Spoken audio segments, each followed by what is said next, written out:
Hello and welcome, dear students. Today we are going to discuss about the topic that is the Chalukyas of Badami. As discussed in our previous lecture that the post-Gupta period saw the emergence of various regional powers. A number of such regional states came from South India. These states played an important role during the early medieval India. The post-Gupta polity, on the other hand, has been a subject of debate among the various scholars. The objectives of this lecture are the powers of South India, administrative setup of these states, various theoretical frameworks on the nature of early medieval polity. At a time when Simha-Vishnu, the Pallava king who ruled from 500 to 580 Common Era, was busy expanding his kingdom. At the same time, the Chalukyas of Badami with Badami, which is currently located at Bijapur district of modern Karnataka, as their capital, began to rule in North Karnataka. The founder Plaksen I, who ruled from 543 to 566 Common Era, started his expansionist operations by building a powerful fortification on a hill close to Badami.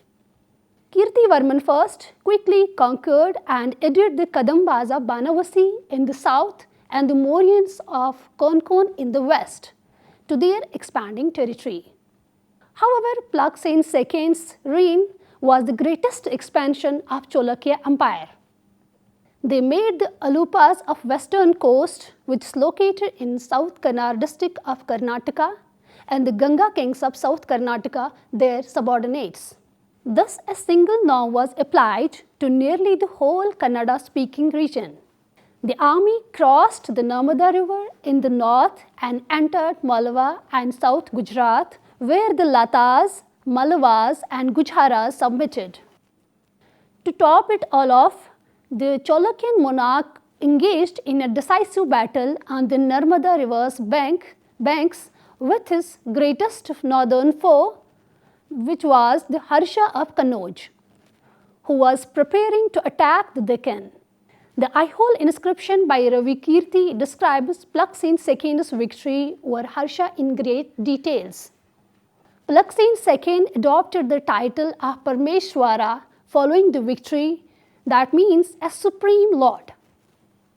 By sending an expedition into the eastern Deccan and the coastal Andhra, which includes the Krishna and the Godavari river deltas, Plaksen II attempted to rule over the entire Deccan.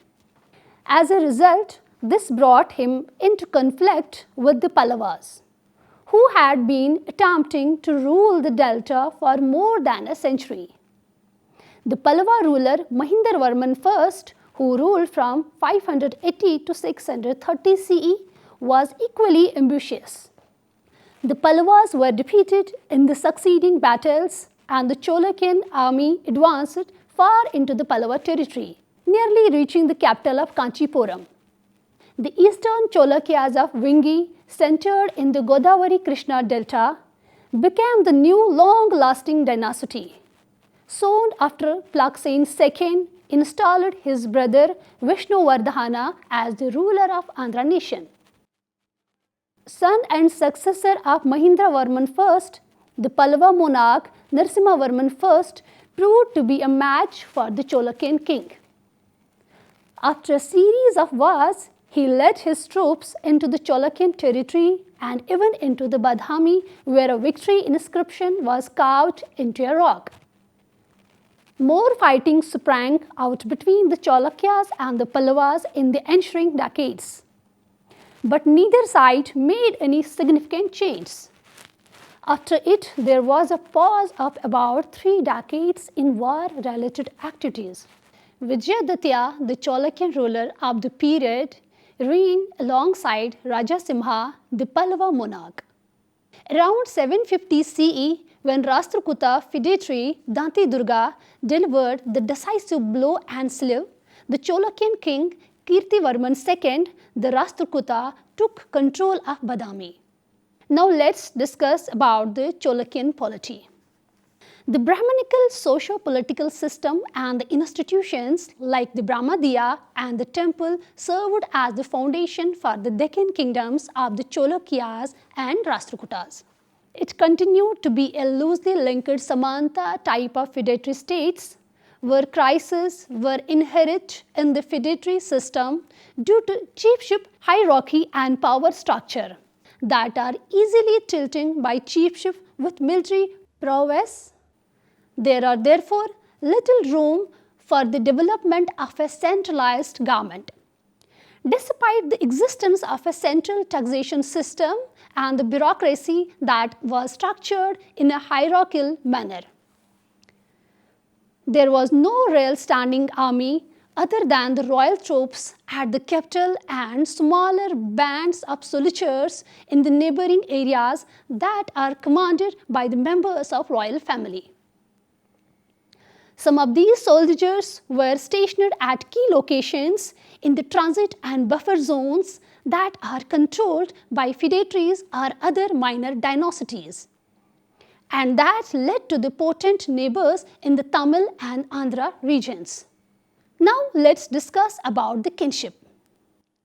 The kings employed lofty names to convey their inadequately authority, like Satyasraya, Shri Prithvi Vallabha, Maharaja, Parmeshwara and Maharaja Adhiraja were the titles of the Chalukyan rulers. The kingdom was decentralized.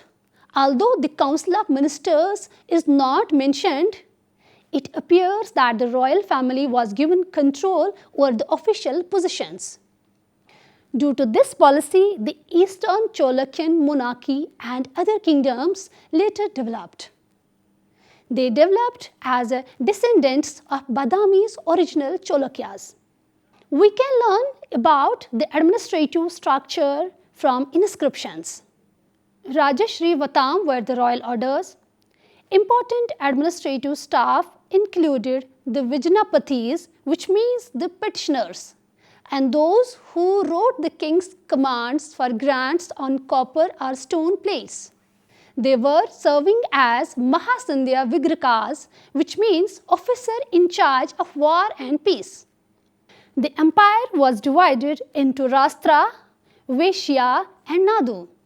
They are well documented in the epigraphical records of the period. The Chalukya monarchs' copper plate grants mentioned Vaishyapatis, Samantas, Gramabogikas, Maharatras, etc. As a result, there was no central administration. Vaishyapatis, though, were royal servants. The smallest unit of administrative structure was the village. At the village level, the Gamunda served as the royal representative. He served as the intermediary between the king and the villagers. The villagers' bookkeepers were the Karnas. Elders of the village were Mahajans. We can learn more about the connections between the royal apparatus and the local government from the Laksunwar inscription. The Mahajans, Nagars, which means the business interests, and the 18 Prakritis, which means the classes, were each given an Acharya Vyavastha, which means the charter of rights and obligations. It refers to members of the royal court, Mahajans, thus Adipatis, who were the tax collectors, Srinis, who were the guilds, oil traders, etc. The inscription mentions a number of taxes that had to be paid to the king's officials for important festivals, like salt, tribute and gold. The village grants was bestowed alongside the Nidhi, which means a treasure, Upanidhi, Klipta and Uprika in the Hyderabad grant of Plaksen II. Additionally, trade organizations and the members of the royal family provided in-kind donation to the Templars, like millet, betel leaves, etc. Now let's discuss about the administration of Chalukyas. The officers with impressive designations like Mahasindhya Vigraka, Mahadana Naika and so on were appointed from among the kiths and the kings of the royal families, and even from among the feudatories. Government at the local level can be located in the regions called Vaishyas, Rastra and Desha, with their respective heads called Vaishyapati, Desha Adhikari, etc. While the Grama, which means a village, was run by the Mahajans, who was the elite man of the village who used to control the land, production and distribution, and also local administration. In most cases, these divisions were not created by central authority, but were those regions which were recognized as such by the ruling powers. Often the center of power shifted according to the change in the dynasties, which acquired a hegemonic control over certain core regions and territories. Hence, these polities may be best understood as loosely knit chiefships under a more powerful dynastic rule, with a monarchy backed by the Brahmanical order and the institutional means. It was a scale of formations which had the potential of tilting in favor of mightier among the ruling powers. Now let us discuss about the nature of Indian polity in the post-Gupta period. Political forces that arose in various parts of India during the post-Gupta era were more stable than the expansive Harsha's state structure. They had their roots in the areas where they first appeared, and in many cases they served as the catalyst for the development of regions or sub-political regions' identity. In contrast to the golden age of the Gupta period, this time was vivid from the standpoint of colonial historiography as a dark age, because it was marked by small, unimportant kingdoms and the political confusion, partly because there were no significant nations. But when the study of local history gained popularity, it was realized how significant these shifts were. As a result, the focus shifted from Ghent's plain to other parts of this subcontinent. A significant amount of research has been done on the time period known as early medieval period. Great regional kings rose to power during this time, and the regions began to prosper. The process of local state development and the dispersal of state societies across regions are indicated by the ongoing conflicts between the polities and the rise and fall of dynasties. Thus, the decline of the Guptas did not result in a period of political fragmentation. Rather, regional polities underwent constant structural change. Chieftains transformed into the early kingdoms and then into regional kingdoms during this phase. During this time, a new regional power balance may be seen emerging. While some academics view this time period as lively and productive, others have described it as a feudal. The evidence of royal land gifts to Brahmanas and the officers is essential in feudalism school's perspective. This led to the creation of a landholding and communities where the inhabitants had the legal right to receive money but were exempt from paying taxes. The peasant was directly under the control of landed intermediary. Urban life and cross-regional trade both declined. Officials had to be compensated with land revenue rather than cash due to lack of coinage. With an increase in land grants, there was a rise of feudatories. Since the early 1960s, publications on this subject have largely taken one of the three trajectories, emphasizing the feudal, Segmentary, and the Integrative character of polity. The three models are described. Now let's discuss the first model, which is about the feudal polity. The first person to offer a conceptual definition of Indian feudalism was D.D. Kasambe. The writings of R. S. Sharma made the most significant contribution in future years to the study of this era through the feudalism method. Sharma's assertions were supported by the data that showed an increasing amount of land gifts made to Brahmanas, religious organizations, and later government officials, beginning in the early century of Christian era. Sharma drew attention to the fact that the grantees were receiving progressively more privileges and encroaching on collective village land, which resulted in the exploitation of the peasantry. According to him, the collapse in urbanization and trade, particularly international trade, made the situation worse. The lack of coins was another factor. He described this time as being in a state of decline and deterioration economically. Given the prevalent practice of awarding large and minor regions to feudatories and officials who solidified their control over provinces and emerged as autonomous potentates. He defined the time as one that saw a continual process of fragmentation and decentralization. The primary claim of his theory is that the feudal polity that replaced the Mauryan Empire resulted from the progressive dissolution of a centralized bureaucratic state apparatus. Early medieval times saw a progressive expansion of the system of land distribution, which was linked to the transfer of the centralized state's administrative and the revenue generating rights. This process caused the state's authority to deteriorate over times and caused the erosion of sovereignty.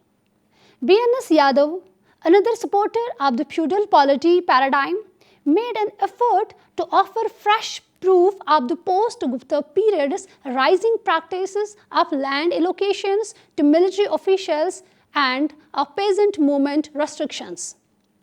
Yadav's emphasis on the political features of the feudalism changed as a result of his exposure to the writings of Mark Bloch and Max Weber. The Samanta, or the autonomous neighboring chiefs, who gained prominence at the royal courts since 600 AD, when they transitioned from a position of vanquished feudatories to a position of very installed feudatories and court dignitaries, was for him the most important significant aspect of Indian feudalism. The territorial component of the exercise of authority was no longer significant in the new understanding of empire. The expansion of the tributary system took its place and became crucial. According to Yadava, such empires lacked political cohesion, stability, and solidarity, since they were at the best tributary superstructures. In light of the arguments put by the scholars of this school, the main aspect of feudal theory are administrative structure based on the control and the possession of land, hierarchy of landed intermediaries, fragmentation of political authority, dependence of peasants on landlords, oppression and immobility of peasants, and restricted use of metal money. The extent to which peasants were dependent on their landlords may have varied from region to region. The growth of agriculture, handicraft, commodity production, trade, and commerce, along with urbanization, might nevertheless pave the way for distinction among the peasantry classes. Sub-infeudation in some locations led to the emergence of different sorts of landlords with varying degree of hierarchical control over the property. The legitimacy of the feudal system in medieval India has recently come under scrutiny. According to certain theories, peasant production was independent or unrestrained in medieval civilization. The means and procedures of production were in the control of peasants. In addition, there was a fair amount of social and economic stability, and there were little changes in agricultural production methods. Conflict is centered more on how surplus was distributed and redistributed than how the tools of the production were distributed. The primary tool of exploitation was the state's appropriation of agrarian surplus. The state's appropriation of the surplus in circumstances of relative stability was made easier by high land fertility and low peasant subsistence level. The superior and the inferior rights of one party or another over land are not taken into consideration in this strategy. In fact, in the same plot of land in early medieval times, the landlords had higher privileges and the peasants had lesser rights. Land grants unmistakably strengthened the power of landowners over the land relative to peasants. Unfortunately, the critique of feudal polity ignores the overwhelming evidence in favor of the immobility and submission of the peasantry, which is a crucial component of feudal system. Additionally, this criticism is a covert effort to support the colonialist perception of an unchanging and stagnant Indian society. Now let's discuss about the second model, which is the segmentary state. The early medieval polity of India, especially that of South India, has been viewed as a segmentary state by the scholars working on the period. The concept of a segmentary state refers to a situation where political and the ritual sovereignty do not coexist. The political sovereignty is restricted to the center, or we can say the core areas, while the ritual suzerainty extended broadly to a flexible, dynamic peripheries. There are multiple tiers of subordinate foci that are organized pyramidally beyond a royal center in a segmentary polity. Kings united the subordinate centers of the reigning dynasty ideologically from the main center. Local elites actually controlled politics in the state segments. Furthermore, it is assumed that the Brahmins and the powerful peasants worked closely together. The segmentary state formulation does have certain drawbacks, though. It's common to mix up ritual with cultural suzerainty.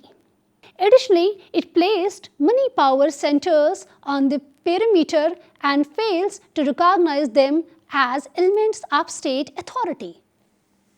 Furthermore, the diversity of South Indian peasantry is not sufficiently appreciated. It does not give me much confidence because the idea of a segmentary state implies that the political and the economic facets of the state's structure are subordinate to the ritual facets. The Rajput polity has also been given the benefit of doubt. Major proponents of this viewpoint includes Eden, Suthal, and Burton-Stein. Now let's discuss about the third model, which is the integrative polity. B.D. Chattopadhyay developed this structure. The study of political process necessitates taking into account the existence of pre-existing norms and the state system nuclei, as well as the horizontal spread of state system, which implies the transformation of pre-state polities into the state polities and fusion of local polities into a structure that transcended local polity boundaries. In early medieval India, the growth of ruling lineages or the ruling families is considered as a process of social mobility. The so-called Samanta system is a representation of the dispersed foci of power. The Samanta were incorporated into the polity's framework, where the overlord-subordinate relationship eventually displaced all other levels of interaction. The Samanta becoming an essential part of the political framework is a proof of ranking in and of itself, which clarifies the political underpinnings of integration. Political organization based on the rank implies varied levels of access to the center as well as change to the ranking structure. Additionally, it is presumable that the rank which served as the foundation for political organizations led to the conflicts amongst the rank holders and between them and their overlords. The integrative polity formulation is more in line with the idea of segmentary state, thanks to its emphasis on ranking. Similar to the feudal polity, the integrative polity compares political advancement to the modern economic, social, and the religious developments, such as the horizontal spread of agrarian settlements in rural areas, the prevailing ideas of social order based on Varna division has extended horizontally, incorporating nearby cults, ceremonies, and the sacred sites into a bigger framework. This statement, however, suffers from definitional ambiguity. There is no definition provided for state, society, or lineage domain. Furthermore, the Samantas continued to be a landed nobility even in their trans-political sense. More crucially, neither the integrative polity model nor the segmentary state model offers substitute material foundations that might be compared to the feudal polities. The key component of the feudal structure, which served as the basis for the both integration and fragmentation, can be defined in terms of land grants. Local landlords of chieftains fought towards integration in spite of the fact that they were obligated to pay tribute to the king, who was the source of their financial and administrative authority.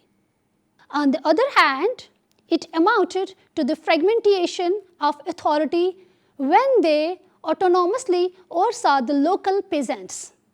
There is no pan-India lineage geography, which is essential for the reconstruction of an integrative polity. Except for the Chauhans and the Parmars, ancestry did not significantly influence how the polity was organized. Due to the uneven distribution of land and its financial resources, even ranks were developed. Similar to this, the lack of empirical data from many significant regions of the Indian subcontinent comprises the distinction between political and the ritual suzerainty and their associations with the core and the periphery, respectively, which is considered the cornerstone of the concept of the segmentary state.